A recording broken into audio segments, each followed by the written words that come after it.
आचार्य श्री शकल कीर्ति द्वारा विरचित सुकुमाल चरित्र का प्रथम सर्ग मंगलाचरण।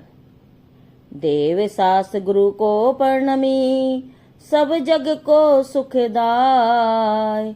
श्री सुकुमाल चरित्र की हिंदी लिखूं बनाए।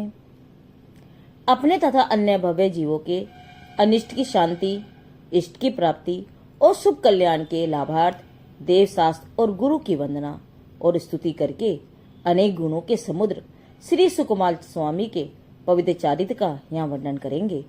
ये सुकुमाल महामुनि वैश्य कुल रूपी आकाश में सूर्य के समान प्रकाश करने वाले हुए हैं, जो फूल के समान अत्यंत कोमल शरीर वाले सार्थक सुकुमार नाम के होते हुए भी महान घोर उपसर्गों से वर्ष के समान अभेद और कठोर थे। जैसे दिव्य भोगों का भोक्ता होता है, उसी प्रकार के मुख समान होते हुए भी संपूर्ण क्षुधा आदि परिसरों के जीतने में योगी के समान विजेता के प्रभाव में जिन्होंने सर्वार सिद्धि नामक स्वर्ग विमान को प्राप्त किया, उन सुकुमाल मुनि के चरित्र का यहाँ वर्णन शुरू करते हैं। आइए सुनते हैं।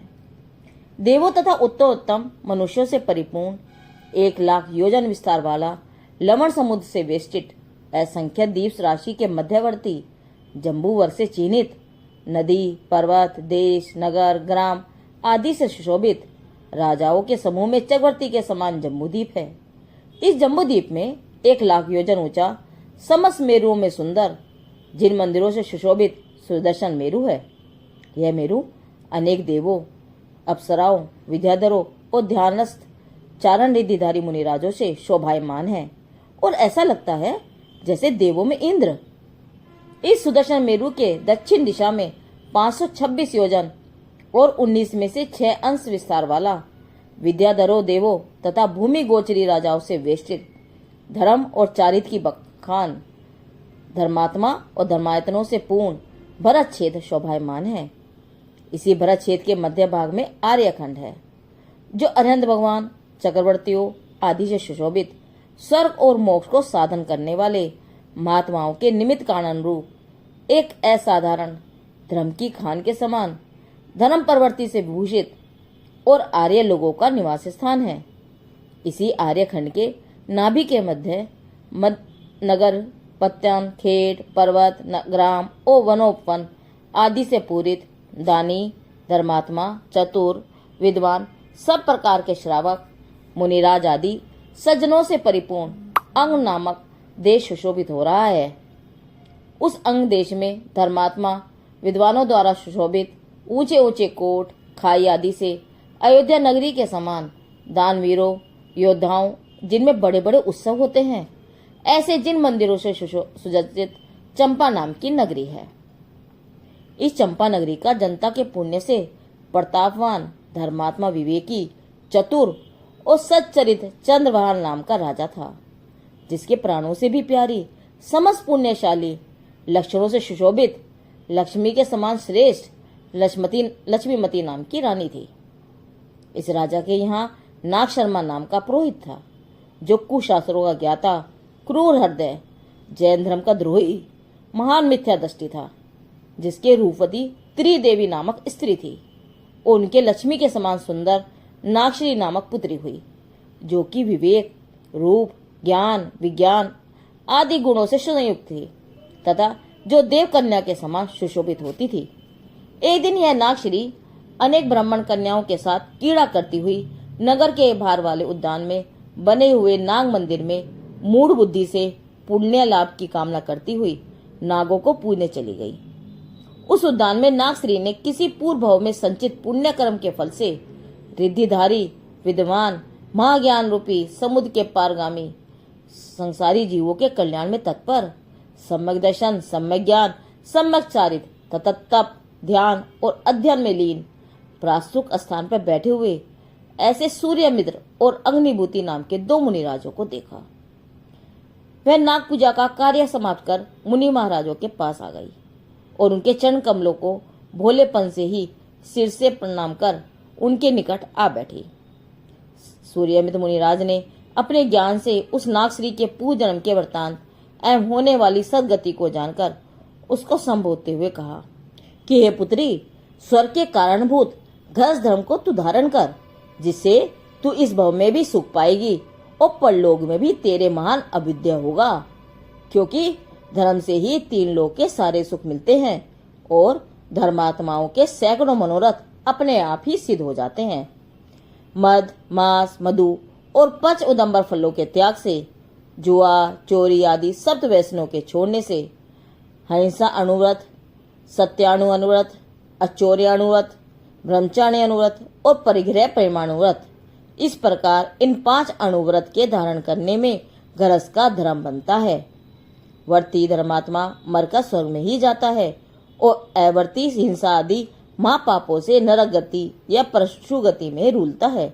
इसीलिए जो प्राणी अपना कल्याण चाहते हैं, उन्हें चाहिए कि वे अवर्ती न रहकर दुराचारों को छोड़कर उक्त व्रत ग्रहण करें।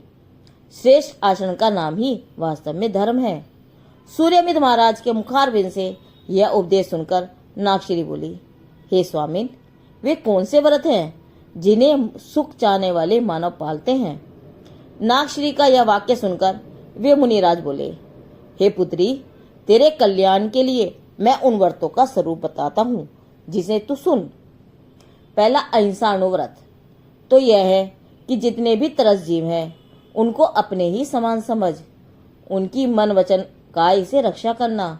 यह व्रत जगत का हित करने वाला, अपने कल्याण का साधन, कीर्तिकारी, संपूर्ण व्रतों का मूल, समस्त शेष क्रियाओं का आचरण कराने वाला और संपूर्ण जीवों को अभयदान देने वाला है, जिसे तू ग्रहण कर। इस व्रत की रक्षा के लिए मदिरा, मांस, शहद और 5 उदंबर फलों को विष के समान समझकर बुद्धिमानों को छोड़ देना चाहिए। जो मनुष्य मदिरा आदि के सेवन में लंपटी हैं, उनकी बुद्धि नष्ट हो जाती है। बुद्धि नष्ट हो जाने पर जीवों की रक्षा का कोई विचार नहीं रहता है। जुआ खेलना, चोरी करना, शिकार खेलना, वेश्या सेवन, परस्त्री सेवन, मांस भक्षण और मदिरा पान, ये 7 व्यसन भी पापों की खान और नरक का दरवाजा दिखलाने वाले हैं। इसीलिए इनका भी बुद्धिमानों को त्याग कर देना चाहिए। वैष्णव लोगों के दया, सत्य आदि गुण कहाँ से आवे? और दया, सत्य आदि के बिना व्रत और धर्म भी कहाँ से आएगा? अहिंसा अनुव्रत की रक्षा के लिए चाहे प्राण ही क्यों न निकल जाएं, किंतु धर्मात्माओं को जगत में निंद्रिय रात्रि भोजन कभी नहीं करना चाहिए। जो रात्रि को भोजन करते हैं वे नियम से तरस जीवों को खाते हैं। जब वे इस जीवों का भक्षण करेंगे तो मांस भक्षण नामक पाप लगेगा। तरस जीवों की हिंसा के बिना मांस बनता ही नहीं। इसीलिए दयालु प्राणी इन पदार्थों का सेवन औषधि में भी ना करें और न इनसे बनी औषधियों का ही सेवन करना चाहिए। दया धर्म की प्राप्ति के लिए अचार, मुरब्बे, बेर आदि फल तथा लूण या घी अर्थात मक्खन, जिसमें कि ढेरों कीड़े होते हैं, नहीं खाना चाहिए। बिना छना हुआ जल कभी नहीं पीना चाहिए, क्योंकि अनछने जल में स्थूल और सूक्ष्म जीव भरे होते हैं। अनछना पानी पीने वाला अशुभ करने वाला है। इस प्रकार अन्य भी और फल जिनमें की जीव राशि रहती है कभी नहीं खाना चाहिए। तभी सबसे पहला यह अहिंसानुव्रत पलता है। सदैव सत्य, हित, मधुर, प्रामाणिक और धर्म को बढ़ाने वाला वचन ही बोलना चाहिए। जिसकी भले आदमी निंदा करे और असत्य हो ऐसा वचन कभी नहीं बोलना चाहिए। सत्य वचन बोलने से ही धर्म और यश बढ़ता है, लक्ष्मी बनी रहती है। वचन की सत्यता और प्रामाणिकता से ही विवेक और बुद्धि रहती है। मिथ्या भाषण रूप पाप के फल से कुमरण, मूर्खता, अपयश, अविश्वास, जीवा उच्छेद सरीखे अशुभ फल असत्यभाषियों को मिलते हैं। ऐश्वर्य व्रत की रक्षा के लिए बिना दिए हुए, पड़े हुए, किसी के द्वारा खोए या भूले हुए पर धन को सर्प के समान भयंकर समझकर नहीं लेना चाहिए। दूसरे के धन के अपहरण से मार, बंधन आदि अशुभ फल इस लोक में और परलोक में दुर्गति प्राप्त होती है। स्त्रियां अपने पति को छोड़ से सभी पुरुषों को पिता, भाई व पुत्रवत समझे तथा पुरुष अपनी स्त्री के अलावा अन्य स्त्रियों को मन वचन काय की शुद्धि से माता, बहन व पुत्री के समान समझना ब्रह्मचर्य अनुव्रत है। व्यभिचारी लोग वध, त्रास, धनक्षय आदि दुखों को यहाँ भी सहते हैं और आगे 7वें नरक तक जाते हैं। क्षेत्र आदि 10 प्रकार के परिग्रहों का परिमाण परिग्रह प्रमाण व्रत की रक्षा के लिए करना चाहिए। इसी व्रत से लोभ रूपी शत्रु पर विजय प्राप्त होती है। हे पुत्री, ये 5 अनुव्रत दोनों लोकों के लिए कल्याणकारी है। इनमें यहाँ सुख और परलोक में स्वर्ग आदि सुख मिलते हैं। सो तू इन्हें प्रसन्नता पूर्वक ग्रहण कर। ये 5 अनुव्रत सुख और गुणों के निधान है। इनको शेष आचरण के द्वारा जो पालते हैं वे अच्युत स्वर्ग तक के सुख भोग कर मानव गति को प्राप्त कर प्रतंत्रधारी हो मोक्ष प्राप्त कर लेते हैं। इस प्रकार जानकर तथा मानकर स्वर्ग मोक्ष सुख के करने वाले जिनेन्द्र भगवान द्वारा इन सारभूत व्रतों को पालना चाहिए। ये व्रत ही 3 लोक में सुख के दाता और धर्म रूप वृक्ष के मूल हैं। अपना ही चाहने वाले प्राणियों को चाहिए कि नश्वर और पड़ती समय घटने वाली आयु का एक क्षण भी इन व्रतों के बिना न जाने देवे। इस प्रकार श्री सकल कीर्ति आचार्य द्वारा विरचित सुकुमार स्वामी के चरित्र में नागश्री को धर्म लाभ का वर्णन करने वाला प्रथम सर्ग समाप्त हुआ। जिनदेव की वाणी आगम वाणी।